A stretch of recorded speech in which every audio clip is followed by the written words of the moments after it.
Hi, I'm Isra in Australia. Ramadan Kareem. Assalamu alaikum. My name is Adil. I live in the United States. Wish you all a blessed Ramadan. Hi, I'm Sida from Istanbul. Ramadan Kareem. The Islamic holy month of Ramadan is here. It's a time of spiritual purification and self-discipline for most of the world's 1.8 billion Muslims who will be fasting from sunup to sundown.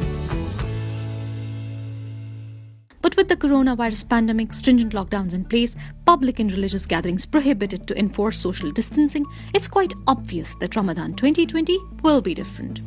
The essence of Ramadan lies in fasting, communal prayers, charity, the bustling Ramadan bazaars, family get-togethers and sumptuous meals. But this year, some of these rituals and traditions are off the table for Muslims.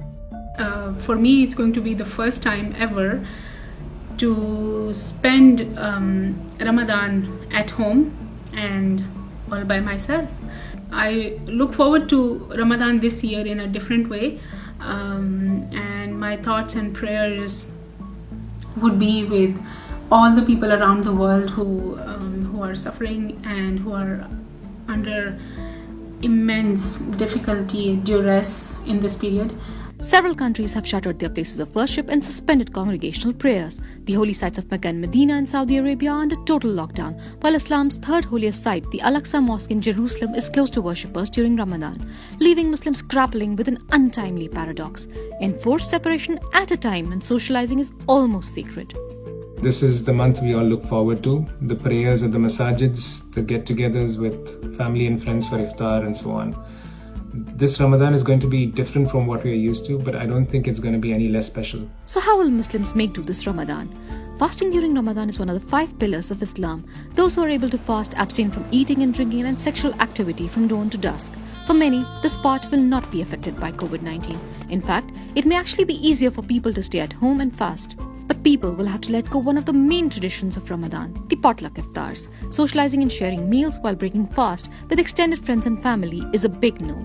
They will only be limited to the closest of family members. And the famous Ramadan bazaars have also been cancelled. But Ramadan is not only about family, friends and festive feasting. For Muslims, it's a time for self-introspection, strengthening one's faith and getting closer to God through prayer and the recitation of the Quran. It is the month of the Quran, so I'm looking forward to learning it together with my family. Inshallah, we plan to stay up for the night prayers and pray together for peace, good health and happiness for people across the world. COVID-19 has cast a pall on another key practice in Ramadan, the nightly Taraweeh prayer. Each night, worshippers gather in large numbers at mosques for communal prayers, as it is believed to yield greater rewards. But with congregational prayers cancelled, people are likely to pray Taraweeh at home. My Arabic teacher recently shared an interesting perspective. He mentioned that revelation came to Rasulullah sallallahu alaihi wasallam when he was in seclusion. So perhaps this pandemic and the resulting lockdown is an opportunity for us to connect with our Creator. The 2 holy cities of Mecca and Medina are off limits for worshippers to combat the pandemic. The optional Islamic pilgrimage Umrah is carried throughout the year by millions of Muslims, but many consider Ramadan an auspicious time to perform it. But since Saudi authorities have suspended this pilgrimage, doubts are also being raised over the upcoming annual Hajj pilgrimage.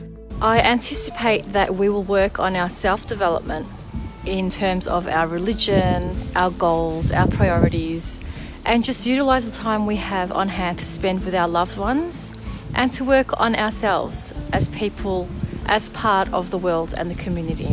To meet the lockdown challenges, people are now finding ways to compensate for the lack of spiritual congregation and social interaction by using technologies such as Zoom and Facebook to arrange virtual communal iftars, raise funds for charity, along with live streaming webinars and prayers. The World Health Organization actually encourages using digital platforms to avoid social meetups. Charity organizations also plan on delivering iftar meals directly to those in need, instead of having Ramadan tents or mosque gatherings. Nonetheless, Muslims are not letting the global pandemic dampen their spirit. Ramadan must go on. But maybe this is our opportunity to focus on what really matters to Ramadan. Praying in isolation, doing a lot of dhikr throughout the day. For me, I think it's going to be a very spiritual experience. It would be an opportunity for me to take a deep, hard look at my life and reassess, reevaluate my priorities in life. At the end of the day, Ramadan is all about spirituality. May Allah accept from all of us. Stay home, stay safe.